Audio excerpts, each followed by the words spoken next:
Hey Joe, wait a second. You gave the students the Did You Feel It app that just crashes? Yes, I did. What's up with that? Well, I wanted them to see that the app crashed because an exception occurred. Oh, okay. And the exception that occurred was called a network on main thread exception. Wait, but did you explain what that means? No, but I have an idea how we can do that. Okay, let's see it. Okay, well, the network on main thread exception means that we're doing a network operation on the main thread, and that is not allowed. Wait, but when you say network, you mean like a network request like we learned in the last lesson? Yes. Okay, but you also said on the main thread. The student's probably wondering what that means too. Precisely. So I've got some thread to explain it. Here, hold this. What the?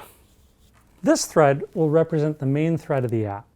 A thread is a container that holds a sequence of instructions, such as your Java code, that a device will execute. And it's needed by Android to schedule all the tasks that need to be run on the device's hardware. So in building Android apps, it's important to understand that the application code is run by default on what is called the main thread, which is also known as the UI thread. Let's elaborate on this. The main thread handles drawing operations in responses to user input like clicks, scrolling, and that sort of thing. Now the main thread can only handle one event at a time, so if a bunch of things try to happen around the same time, they're going to get put into a queue just like this. Wait, so a queue's like when I go to the grocery store and I'm in like the longest line ever and there's only one checkout person that can process a customer at a time? Yep. Jeez. That's the type of queue. These UI drawing and user input events are handled one at a time in sequential order. So far, all the code we've written has been executing on the main thread.